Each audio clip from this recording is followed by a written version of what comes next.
Hi viewers, మనం వచ్చేసి 9వ తరగతి పర్యావరణ విద్య అనేటువంటిది మనం నేర్చుకోబోతున్నాము. మొట్టమొదటి లెసన్ వచ్చేసి వాన నీటిని దాచుకుందాం. ఈ యొక్క పథకం అనేటువంటిది తమిళనాడు గవర్నమెంట్లో ఉందన్నమాట. ఈ యొక్క గవర్నమెంట్లో కూడా ఉండుండొచ్చు. కానీ ఏంటంటే వాన నీటిని దాచుకోవడం వచ్చేసి ప్రతి ఒక్క ఇంట్లో వాళ్ళు చేయాల్సినటువంటి పని అనమాట. నీటి ప్రాముఖ్యతను అర్థం చేసుకుందాము. వర్షపు నీటిని కాపాడుకునేటువంటి విధానాలపై అవగాహన కల్పించేటువంటి కార్యక్రమంలో పాల్గొందాము. నీరు లేకపోతే జీవం అనేటువంటిది లేదనమాట. అంటే మనుషులు అనేటువంటి వాళ్ళే లేరనమాట. వర్షము, మంచు అని అవి రెండు స్వచ్ఛమైనటువంటి నీటిని ప్రధాన వనరులు నదులు అనమాట. నదులు, సరస్సులు, భూగర్భ జలాలు, ఇతర నీటి వనరులన్నీ పై రెండు ప్రధాన వనరుల ద్వారానే నీటిని పొందుతాయన్నమాట. కాబట్టి నీరు అనేటువంటిది చాలా ఇంపార్టెంటు. కానీ ఆ యొక్క నీటిని మనం ఏం చేస్తున్నాము వచ్చేసి డబ్బులు ఇచ్చి కొనుక్కుంటూ ఉన్నాము. అయితే ఇదే సందర్భంలో అధిక భాగం నీరు వృధా అవుతూ ఉంది ఒక పక్క.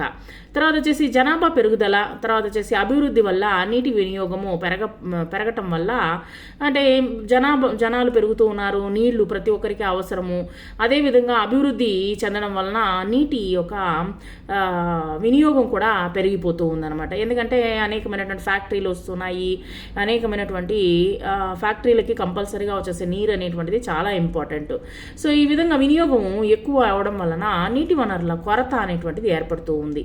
అందువల్ల నీటిని విచక్షణాయుతంగా ఉపయోగించాల్సినటువంటి అవసరం ఉంది. వాటిని వచ్చేసి పద్ధతిగా ఉపయోగించుకోవాలి మనము. సో ప్రతి నీటి చుక్క అమూల్యమైనటువంటిది అనేటువంటిది ప్రతి ఒక్కరికి తెలుసుకోవాలి. ప్రతి ఒక్క చిన్నపిల్లల కాడ నుంచి అందరూ తెలుసుకోవాల్సినటువంటి ఒక విషయం అనమాట. అంటే చిన్నపిల్లలు అంటే 9th స్టాండర్డ్ చదివేటువంటి పిల్లల కాడ నుంచి మీరు, అంటే చిన్నపిల్లల నుంచి అందరూ తెలుసుకోవాలి దీని గురించి. బట్ మనం చెప్పినా కానీ వాళ్ళకి అర్థం కాదు. కాబట్టి 9వ తరగతికి వచ్చిన తర్వాత దీని గురించి ముఖ్యంగా నేర్చుకోవాల్సినటువంటివి. తర్వాత వచ్చేసి పెరుగుతున్నటువంటి నీటి అవసరాలను తీర్చడానికి వర్షపు నీటి సంరక్షణ పద్ధతి అనేటువంటిది చాలా ముఖ్యమైనటువంటిది. ఇది గవర్నమెంట్ ద్వారా ప్రతి ఒక్క ఇంట్లో వచ్చేసి ప్రతి ఒక్కరూ వచ్చేసి ఇది తయారు చేసుకోవాల్సినటువంటి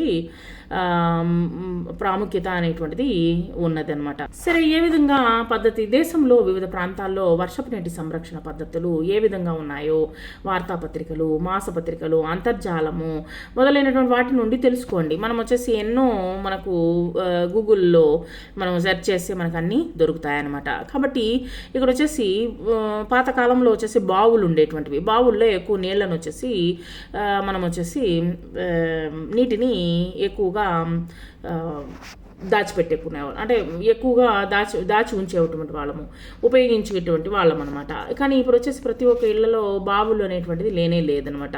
కాబట్టి బావులు చిన్నదిగా ఉన్నటువంటి బావులు అనేటువంటిది ఒక చిన్న బావిని మనము తవ్వి పెట్టుకొని, లేదా ఇల్లు వసతి లేనటువంటి వాళ్ళు వచ్చేసి పైన చెప్పినట్టు ఆ యొక్క వాటర్ ట్యాంక్ను వచ్చేసి మనము తయారు చేసుకొని ఉంచుకొని ఆ యొక్క నీటిని వచ్చేసి పైన ఉన్నటువంటి పైపుల ద్వారా మంచి, అంటే వర్షపు నీటిని వచ్చేసి ఒక్కొక్క నీటిని మనము దాచి ఉంచుకోవడము మన యొక్క బాధ్యత. మన రాష్ట్రంలో ప్రస్తుతము అలముతున్నటువంటి నీటి సంరక్షణ పద్ధతులు తెలుసుకోండి. నీటి సంరక్షణ పద్ధతులను పాటించని 2 ప్రాంతాలను పరిశీలించండి. గృహ అవసరాలకు నీటి లభ్యత, వినియోగము వివరాలను పోల్చండి. సరే, ముగింపు. నీరు లేకుండా మనం రోజువారీ పనులు ఏవీ నిర్వహించుకోలేం కదా. చాలామంది నీరు ఉచితంగా లభిస్తుంది కదా అని ఇష్టం వచ్చినట్లు వాడేస్తూ ఉంటారనమాట. బాధ్యత లేనట్లుగా ప్రవర్తిస్తూ ఉంటారు. నీరు ఎంతో విలువైనది మనమందరము తెలుసుకున్నాం. కాబట్టి నీటిని పొదుపుగా వాడడము అలవాటు చేసుకునేటువంటి నీటి వనరులను కాపాడుకున్నట్లే. ఇది చాలా చిన్న పనులే అయినప్పటికీ చాలా పెద్ద ఫలితాలను ఇస్తాయన్నమాట. కాబట్టి ప్రతి ఒక్కరూ వచ్చేసి ఇంట్లో వచ్చేసి ఒక నీటి పథకాన్ని అనేటువంటిది తయారు చేసుకుంటే మంచిది అనేటువంటిది ఈ యొక్క ద్వారా తెలుస్తుంది. వాన నీరు వృధా కాకుండా ఇంకా ఏమేమి చేయవచ్చో ఆలోచిద్దాము. డాబా మీద పడేటువంటి వర్షపు నీరు గొట్టాల గుండా వీధిలోకి, కాలువల్లోకి పోకుండా ఇంటిలో మొక్కలకు వెళ్ళేటువంటి ఏర్పాటు చేయొచ్చు అనమాట. కొంతమంది నీళ్ళను వచ్చేసి చెట్లకి, మొక్కలకి వెళ్ళే విధంగా వచ్చేసి దాన్ని ఏర్పాటు చేసుకోవచ్చు. కింద వీధుల్లోకి, కాలువల్లోకి వెళ్ళిపోకుండా ఆ యొక్క వర్షపు నీటిని వచ్చేసి మన ఇంట్లో వీధిలో పాఠశాలల్లో ఇంకుడు గుంత ఏర్పాటు చేసుకుందాము. మన ఇంట్లో ప్రతి ఒక్క ఇంట్లో వచ్చేసి మనము ఒక చిన్న బావి మాదిరిగా తవ్వుకొని దాంట్లో వచ్చేసి ఆ యొక్క పైపులో ఉన్నటువంటి వాటర్ అంతా వచ్చేసి దాంట్లోకి వెళ్ళేటట్టు మనము తయారు చేసుకుందాము. వాన నీటిని పట్టి డబ్బాల్లో నిల్వ చేసి ఇంటి అవసరాలకు వాడుకుందాము. ఇంటిలో నీరు అందుబాటులో ఉన్నప్పటికీ ఇలా చేసే కరెంటును కూడా కాపాడుకోగలుగుతాం అన్నమాట. ఈ యొక్క ప్రపంచంలో ఏది వృధా అయినటువంటిది ఏదీ లేదనమాట. ఇంకా ఏమేమి చేయగలము చూద్దాము. నీరు తాగేటప్పుడు గ్లాసును ఎత్తిపెట్టి తాగేటువంటి అలవాటు చేసుకుందాం.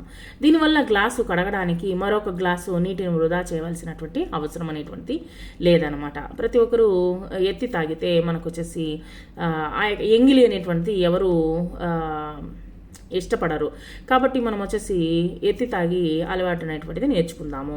కాళ్ళు చేతులు కడుక్కునేటప్పుడు మొక్కల పాదల్లో కడుక్కునేటువంటి అలవాటు అనేటువంటి చేసుకోండి. నీరు మొక్కలకు ఉపయోగపడుతుంది. తక్కువ గాఢత కలిగినటువంటి సబ్బును వాడి బట్టలు ఉతికితే ఆ నీటిని మొక్కలకు ఉపయోగించుకోవచ్చు. కాబట్టి బాగా నొరగుండేటువంటి సబ్బులను వాడితే మనము మొక్కలకు ఉపయోగించుకోలేమన్నమాట. ఏ రకమైనటువంటి సబ్బు ఉపయోగించినప్పటికీ ఆ నీటిని కొంతసేపు బకెట్లో ఉంచితే తేరుకుంటాయి. వాటిని టాయిలెట్లలో వాడుకోవచ్చు. స్నానాలకు వాడినటువంటి నీటిని కూడా వృధాగా డ్రైనేజీల్లోకి వదలకుండా మొక్కలకు పెట్టాలి. సో మీరు సేకరించినటువంటి సమాచారం ఆధారంగా నివేదికను రూపొందించండి. ఆ కాలంలో ప్రతి ఒక్కరూ ఆ విధంగా చేసేటువంటి వాళ్ళు, కానీ ఇప్పుడు వచ్చేసి ఆ విధంగా చేసే దోమలు అనేటువంటిది ఎక్కువైపోతూ ఉన్నాయన్నమాట. ఆ యొక్క డ్రైనేజీల్లో ఉన్నటువంటి వాటర్ వచ్చేసి మొక్కలకు గాను వదిలితే